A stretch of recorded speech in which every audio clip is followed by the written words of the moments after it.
Perfecto. En el nombre del Padre, y del Hijo, y del Espíritu Santo. Amén. Amén.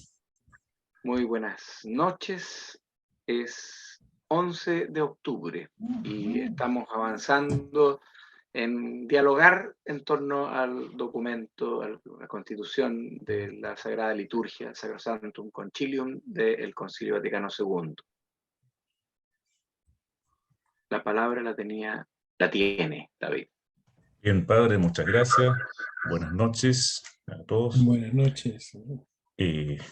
Buenas noches a quienes vean la transmisión en diferido. Bueno, hoy nos corresponde hablar del capítulo 6 de Sacrosanctum Concilium, que trata sobre la música sagrada. Alguien podrá decir, qué lindo, qué hermoso hablar de música, sobre todo para quienes amamos la música, y efectivamente lo es. Sin embargo, probablemente este sea uno de los aspectos más polémicos o que pueda dar pie quizá a conversar más, opinar, dialogar y polemizar más, porque la música es un aspecto muy sensible y es uno de los primeros que impacta cuando uno ingresa a cualquier lugar, no solamente hablando de liturgia, pero específicamente la liturgia. A mí personalmente, cuando yo conocí la misa tradicional, lo que me impactó de entrada fue el canto, la música con el sonido del órgano. Y como es costumbre, Sacrosanctum Concilium lo que hace es primero plantear la opinión, digamos, cómo se considera un determinado tema, o sea, cómo se considera en este caso la música sagrada, reconociendo el valor y cómo se la ha tratado y considerado a lo largo de los siglos, y posteriormente da indicaciones acerca de lo que ha de hacerse. Es decir, tomando en cuenta el valor que tiene la música sagrada, cómo vamos a dar indicaciones, prescripciones y recomendaciones al respecto. Entonces, ¿qué parte diciendo Sacrosanctum Concilium respecto a la música sagrada? Primero, que la tradición musical de la Iglesia Universal constituye un tesoro de valor inestimable, que sobresale de todas las demás expresiones artísticas, lo cual es cierto.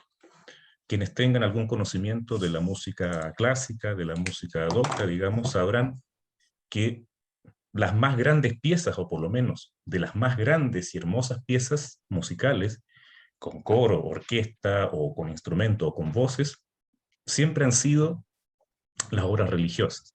Pensemos en los grandes oratorios de la época barroca, la música polifónica, sacra, ¿ya? Siempre los textos litúrgicos, o la música, o la misa, incluso la misma misa. Pensemos en las misas de Requiem, por ejemplo, el Requiem de Mozart, que es una musicalización de la misa de Requiem para difuntos. Siempre ha sido inspiración para las más grandes obras artísticas, justamente los textos litúrgicos que encontramos nosotros en el ordinario de la misa. Entonces, esto es totalmente cierto. Y la tradición musical de la Iglesia es de un valor inestimable, por lo tanto, debe mantenerse, debe apreciarse, debe conservarse. Y cualquier indicación que se haga al respecto tiene que ser tomando en cuenta esto. Es decir, cualquier indicación que a este punto se dé debe ser para fomentar, para conservar y para enaltecer, y en lo posible, aumentar el patrimonio musical de la Iglesia Universal. Primacía de la liturgia solemne. ¿Qué significa esto? Dice Sacrosanctum Concilium que la acción litúrgica, es decir, todo el conjunto de ritos, principalmente estamos pensando en la misa, reviste una forma mucho más noble cuando los oficios divinos se celebran solemnemente con canto, cuando en ella intervienen ministros sagrados y el pueblo participa activamente. Puede que en la misa tradicional se vea un poco más claro esto, dado que ahí existe la diferencia entre lo que es la misa rezada, que va sin canto, donde el sacerdote recita las oraciones, está la misa cantada, que es la que conocemos normalmente celebrada el día domingo, y la misa solemne, que también es cantada, pero se celebra con 3 ministros, preste celebrante, diácono, subdiácono, y donde el canto, digamos, va llenando de esplendor, va rellenando a veces algunos espacios vacíos, o bien la oración misma de algunos textos litúrgicos se hace de manera cantada. Pensemos también en el canto de la Pasión, en la acción litúrgica de Semana Santa. Entonces, los oficios divinos tienen de por sí un mayor esplendor cuando se hacen de manera cantada. Y quizás lo novedoso de Sacrosanctum Concilium, como ya ha sido la tónica en los temas anteriores, es resaltar la importancia que ha de tener en adelante la participación activa de los fieles. Es decir, participen los fieles de la música sacra, del canto. Es decir, por eso vamos a ver las prescripciones siguientes, cómo tratan, digamos, de llevar a la práctica esto. Consérvese y cultívese con sumo cuidado el tesoro de la música sacra. Foméntense diligentemente los scholae cantorum, es decir, la escuela de cantores, sobre todo en las iglesias catedrales.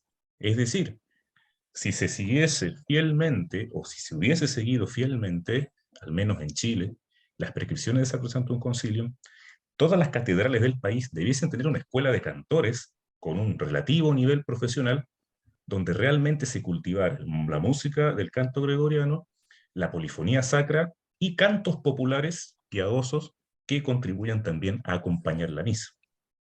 ¿Qué tanto esto se ha cumplido? Tema de conversación. Formación musical. Dese mucha importancia a la enseñanza y a la práctica musical en los seminarios, noviciados religiosos de ambos sexos, es decir, sacerdotes, religiosas, monjitas y casas de estudios, así como también en institutos y en escuelas católicas. Fórmense con esmero profesores encargados de la música sacra, es decir, no solamente las clases de música que uno puede tener en el colegio, no un barniz musical superficial, sino que con esmero profesores encargados específicos de la música sacra. Se recomienda que incluso, de ser posible, según las circunstancias, se erijan institutos superiores de música sacra. Es decir, se coloca la música sacra en un lugar totalmente enaltecido, o sea, la importancia que debe tener, formación con esmero, cultívese en los seminarios, incúlquese desde las aulas, poco menos nos está diciendo. Dese genuina educación litúrgica a los compositores y cantores. Esto me parece importante porque no solamente se indica aquí una formación musical, sino también una educación litúrgica para la música sacra. Por la sencilla razón, y esto es algo que yo a veces he dicho a mis amigos del coro con el que cantamos acá en la Iglesia del Tránsito, que es que no somos un coro artístico, ¿ya? No somos un coro que nos vayamos a presentar en un escenario para cosechar aplausos, para ver quién es más virtuoso cantando aquí y allá. No, lo que se está haciendo es oración a través del canto. Ya San Agustín lo decía, quien bien canta 2 veces ora. Es decir, lo que se hace es orar, estamos recitando textos litúrgicos de manera musicalizada. Por tanto, un coro litúrgico es principalmente eso. Y la belleza, la mayor o menor perfección técnica que eso pueda tener, arranca principalmente de qué tan fervorosamente o qué tan piadosamente entendamos esto de que lo que estamos cantando es, a fin de cuentas, y principalmente, oración. Canto gregoriano y canto polifónico. La Iglesia reconoce el canto gregoriano como el propio de la liturgia romana.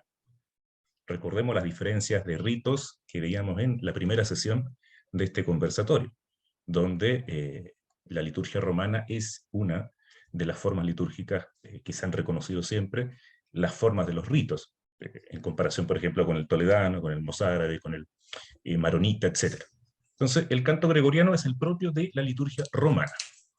Y, estando en igualdad de circunstancias con otras formas musicales, hay que darle siempre el primer lugar en las acciones litúrgicas.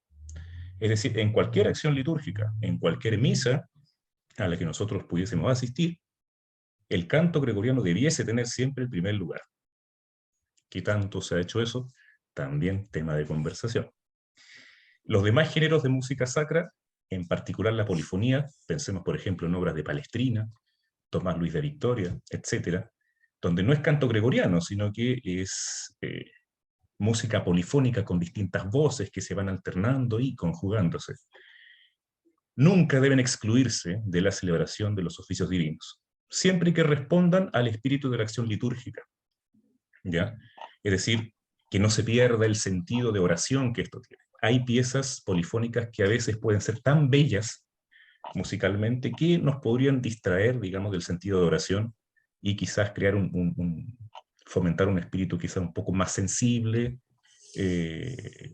simplemente al agrado de los sentidos, lo cual no está mal en sí, siempre y cuando no se pierda de vista lo principal, que es la oración. También conviene que se revisen la edición de los libros de canto gregoriano y que se prepare una edición que tenga modos más sencillos. ¿Qué es esto? Para quienes no ubiquen mucho la terminología en los cantos gregorianos, el canto gregoriano, así como la música normal, uno habla de en qué tono está la música, y uno puede decir que una pieza musical está en un tono de do mayor, en tono de re mayor, mi bemol. Los modos gregorianos es como la tonalidad. La música gregoriana está dividida en 8 modos. El modo 1, 2, 3, 4, 5, 6, 7 y 8. No tiene un nombre propiamente tal. Y entonces, y de acuerdo a esos modos, la melodía tiene ciertas características. Parte en una determinada nota, termina en otra, y eso le da un cierto espíritu. Hay modos que se perciben al oído más tristes. Hay modos gregorianos que se perciben más festivos, más alegres. Hay modos que se perciben más contemplativos, más dramáticos, etc. Entonces hay toda una riqueza en el sonido de acuerdo a eso. Y por supuesto, hay modos gregorianos que son más simples que otros. Hay unos que son más difíciles de cantar, que normalmente es cuando yo en la misa los salmodio, y los que son un poco más sencillos se pueden, digamos, cantar con menos ensayo. Entonces, conviene que se prepare una edición que contenga los modos más sencillos del gregoriano para uso de las iglesias menores, para capillas, etc. Canto religioso popular.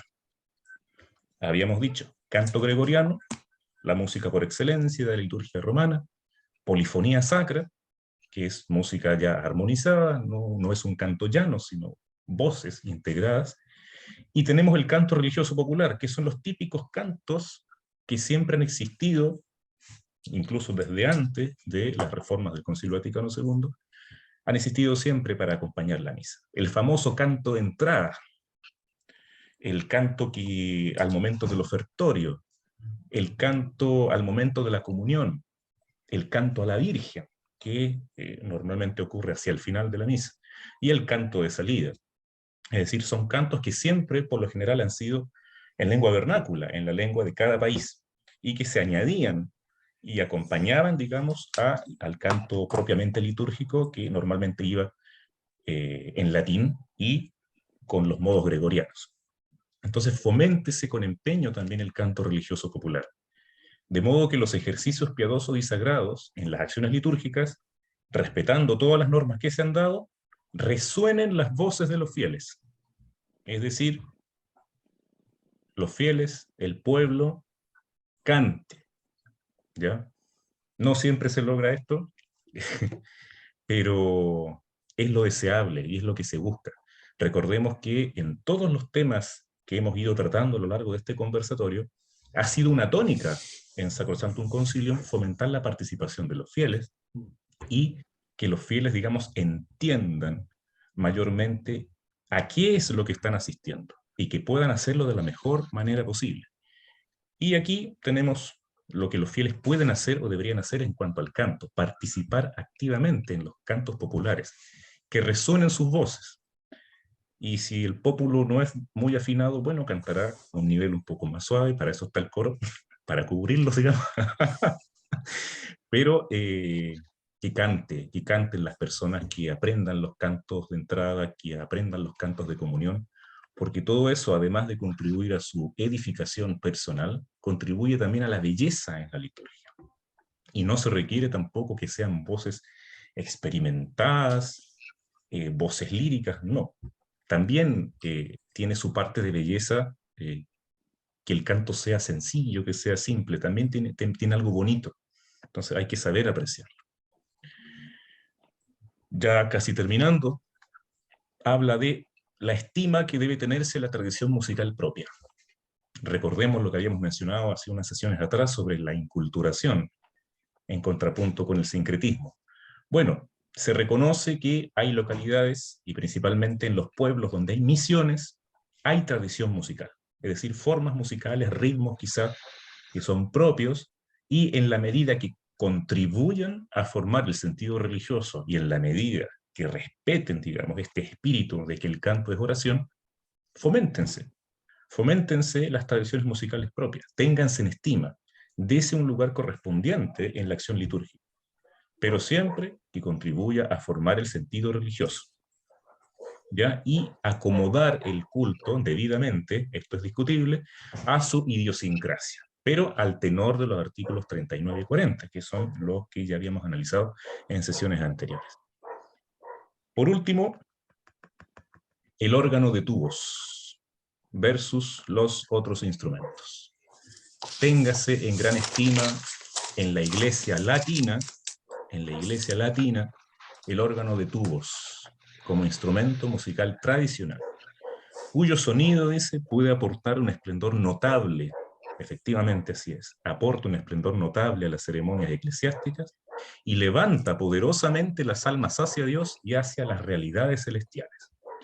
Vean ustedes el lugar preeminente en que fue colocado el órgano de tubos, o sea, como un instrumento capaz de elevar las almas de los fieles hacia Dios y hacia las realidades celestiales solamente con su sonido.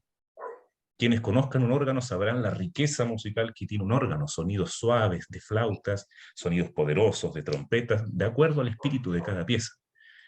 Cada órgano es un mundo y es mucho lo que ahí se puede aprender. ¿Se pueden admitir otros instrumentos? Sí, a juicio y con el consentimiento de la autoridad eclesiástica competente, siempre que sean aptos o puedan adaptarse al uso sagrado, convengan a la dignidad del templo y contribuyan realmente a la edificación de los fieles. ¿Podría tocarse una guitarra? ¿De acuerdo a estas normas? Sí, podría tocarse una guitarra, pero no la guitarra charrasqueada que podemos escuchar en el folclore, sino una guitarra bien pulsada, artísticamente, que contribuya a la belleza y a la dignidad del canto. ¿Qué tanto se respetaron los órganos en Chile? La gran mayoría se encuentran abandonados. Desgraciadamente, se perdió mucho el uso del órgano, se dañaron instrumentos, etcétera, etcétera, por el descuido, por el desuso, o incluso en los casos más graves, a veces por la destrucción directa del mismo instrumento. Para terminar, Sacrosanctum Concilium nos dice cualidades y misión de los compositores. Los compositores verdaderamente cristianos deben sentirse llamados a cultivar la música sacra y a acrecentar su tesoro. Qué bonito esto, porque que la música sacra no sea solamente lo que existió hasta el siglo XIX, hasta el siglo XVIII, en la época donde florecieron los grandes compositores, no. Se fomenta, aquí la iglesia fomenta que se siga componiendo música sacra, que cada tiempo tenga un núcleo, tenga un conjunto de compositores verdaderamente cristianos que contribuyan con sus piezas musicales a acrecentar este patrimonio religioso, artístico y cultural de la iglesia a través de la música. Compongan entonces obras que presenten características de verdadera música sacra y que no solamente sean cantadas por las grandes Scholae Cantorum, por las grandes escuelas de cantores, sino también que estén al alcance de coros modestos, de parroquia, y que fomenten también la participación de la asamblea de los fieles. Los textos destinados al canto sagrado, es decir, las letras que se utilicen para crear estas nuevas composiciones musicales, deben estar de acuerdo con la doctrina católica. Y más aún, deben tomarse principalmente de la Sagrada Escritura y de las fuentes litúrgicas. Es decir, textos serios, digamos, ¿no? Textos realmente que sean, que sirvan a este espíritu de orar a través del canto. Pueden ser quizá textos propios, poemas propios del compositor, pueden serlo, pero siempre que cumplan en esta medida, no sean simplemente un fluir de conciencia sentimental, algo blandengue, digamos, que se quede en lo meramente sensible. No, puede ser una creación propia, por supuesto que sí, pero en la medida que se conformen al espíritu de la fe católica, que manifiesten un acuerdo con su doctrina. Eso es lo que nos dice Sacrosanctum Concilium respecto de la música sagrada. Hasta aquí entonces la exposición. Opiniones.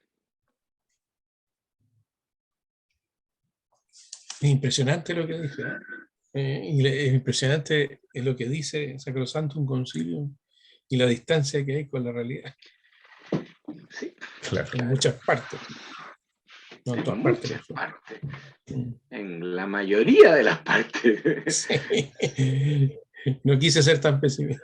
Claro. No, es de ser realista nomás. Pues Sí, sí. Sí. Por ejemplo, canto gregoriano, yo les digo, yo los conocía como piezas de museo y después cuando Exacto. estuve en el seminario me enseñaron algunos cantos, la misa de Ángelis, por Claro. ejemplo, que es la menos gregoriana de los cantos gregorianos, pero bueno, ya. Es la más oreja. Y claro, es la más, ¿cómo se llama esto? De top ten, digamos, es la más Claro, era como un hit en los años tocada. 50. Claro. Por ejemplo, nosotros en la Iglesia del Tránsito no tenemos órganos de tubos, pero tenemos el acceso a la tecnología más fantástica, bendito sea Dios. Con una computadora uno descarga una aplicación que toma el sonido de un órgano común y corriente, esos de juguete, y lo pasa a un paquete de sonidos de verdad, no emulados, sino que de Exacto. verdad de tubos, y sale por el amplificador el sonido de un órgano de tubos de verdad. ¿Ya? No es una imitación a órgano de tubos, sino que realmente sale el sonido de un órgano de tubos. Y de repente ponen ahí en unos órganos de tubos franceses espectaculares, otras veces otros órganos de tubos más de capillas chicas, y le da Claro. un toque especialísimo, ayuda a la oración maravillosamente, porque son sonidos armoniosos, ¿ya? Ahora, respecto de los cantos, si me digamos, una cuestión, yo siempre trato de ser lo más básico para poder distinguir con palabras sencillas. En la celebración de la misa existen dos tipos de canto. Uno es lo que son los propios de la misa, ¿ya? El Señor ten piedad, el Gloria, el Credo, el Padre Nuestro, el Cordero de Dios, etc. ¿Ya? Los propios. Eso no cambian, no pueden cambiar nunca, ni la letra, ni nada. La música sí puede cambiar, pero la letra no puede cambiar. Y los otros son los que acompañan, ¿ya? Los que acompañan la misa, el canto de entrada, el del ofertorio, el de la comunión, pero todos ellos tienen que estar acordes a lo que se está celebrando y la forma que se está celebrando. O sea, no es cuestión de cantar, no sé, pues de repente hay gente que quiere cantar unas cosas tan raras, ¿para qué? Ni pensar cuando llegan con grabaciones o con el deseo de cantar canciones populares porque dice algo. Yo me acuerdo de niño que en un lugar donde íbamos a misa ponían ese Gloria al estilo de la Guerra de la Secesión norteamericana. Gloria, gloria, aleluya. Por Dios, o sea, es una cosa absolutamente fuera de lugar. Y con los años yo lo que le digo a la gente para que logre entenderlo, le digo, ¿qué les parece si cantemos la gloria del triunfo marcial? Pero padre, eso es de la guerra de, bueno, lo mismo, de la guerra del Pacífico, de la guerra de la secesión norteamericana. Es de otra gloria, no es de la gloria de Dios. ¿Se fijan? Claro. Podemos cantar gloria, gloria, pero también no tiene nada que ver con el himno de gloria. Parece ridículo, pero es indispensable distinguir qué significa un texto y un contexto, ¿ya? Hubo un tiempo que cantábamos en algunas partes canciones populares, dulzonas, bonitas, simpáticas, dentro de la Bueno, misa. claro. Nada que ver. Hay un Padre Nuestro que está El tema de los hecho Beatles. Plagiado. de los Beatles o de De los Simon Beatles. and The Garfunkel Sound of the Silence, sí. y de la Exacto. película Horrible. El Graduado más encima. Claro. No, Así. claro. Entonces, claro, y evidentemente la gente dice, pero ¿qué problema tiene? Mire, tiene un pequeño problema, que esa misma canción me trae a la memoria otras cosas que no son precisamente sagradas. Eso, nada más. Tan simple como eso. Y así pasa con una serie de cosas. Cuando se le cambia la letra o es que es más popular, es que la gente lo entiende mejor. Nada que ver, no ajusta nomás. Y ahora, en concreto, vean ustedes, la razón de ser del canto en la liturgia es que el pueblo participe más activamente. Y el participar más activamente implica involucrarse, ser parte de. Y yo les digo sinceramente, hay cantos del canto gregoriano o cantos que acompañan a la misa que la letra realmente ayudan a ir hacia Dios. En cambio, esas cosas medias sentimentaloides, autorreferentes y cosas así que no ayudan a llegar a Dios, ayudan a otras cosas. Se miden con lágrimas o con, no sé, no funciona así. Disculpen, me entusiasmo yo con esto. Sí, no, está bien, padre. No sé si han escuchado quizás cuando alguien ha asistido a la misa nueva, cuando se aclama el Evangelio, aleluya, aleluya. Probablemente esa sea la única pieza gregoriana que se haya conservado en el uso común, que es el aleluya pascual. Es el aleluya pascual que se canta en el rito antiguo, digamos, el día del sábado santo para la, Claro, la vigilia, digamos. Para la vigilia. Sí, es probablemente la única pieza que se haya conservado. Y en alguna que otra capillita, como cosa curiosa, han conservado a veces la misa de Ángelis, ¿ya? Al momento de la entrada, algunos trozos. Pero es lamentable que en los hechos, en la práctica, se haya perdido tanto esto. O sea, la práctica actual es muy contraria a las prescripciones de la Sacrosantum Concilio. Y tan imperativa que es la Sacrosantum Es Concilium. bastante imperativa. Yo incluso me Sí. sorprendí. Me sorprendí cuando la leí, cuando la estudié, cuando vi, porque con los mismos documentos del Concilio Vaticano II se puede refutar a quienes en defensa del concilio quieren quitar el gregoriano o el órgano. Entonces, en latín. Así es. y el latín, y todo en realidad. La iglesia latina, no está diciendo latina. romana, está diciendo latina, o sea, latina. la iglesia, inténdase la iglesia latina, que no es solo el rito romano, sino que los otros ritos de la iglesia católica, apostólica y romana, que no son el rito romano, pero que también se dicen en latín. Entonces son no solo el rito romano, que es el que nosotros tenemos en práctica normalmente. Es un tema muy delicado,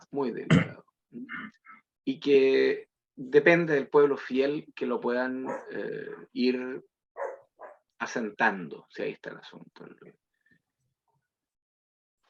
Un dato anecdótico, ¿no? Hoy día es el aniversario del inicio del concilio. A propósito Ciertamente. de lo que estamos estudiando. Ciertamente. 1962, 11 de octubre. Ciertamente. Así que, Perdón, 63. 60, claro. Así que, sí, pero esta parte es impresionante. Bueno, no me voy a repetir yo. Así es, así es. ¿Alguna palabrita, Juan, para que no digan que estuviste de foto? Quedó anonadado. Simplemente me llamó bastante la atención. Claro, me llamó bastante la atención lo que se decía ahí, que no es cierto, la música tenía preeminencia sobre otras artes, sin duda. O sea, yo estoy muy de acuerdo con eso y sin desmerecer otras, pero la música tiene un gran mérito, ¿no es cierto? En el fondo usted me puede poner acá al lado de una persona que habla polaco, digamos, y yo no entiendo una palabra de lo que pronuncia, pero escuchando los dos las mismas melodías, nos podemos comunicar perfectamente. Es en ese sentido un lenguaje que trascienda la palabra. ¿Ah? Exacto. Lo cual acrecenta mayormente, digamos, ¿no es cierto?, la importancia que tiene que ser música adecuada, la que tiene que tener lugar en la liturgia. Exacto. Esa la reflexión que tenía como pensada, digamos, y que quería manifiestar. ¿No? Que supera absolutamente, es que es el lenguaje más pleno, más amplio, más humano. ¿Ya?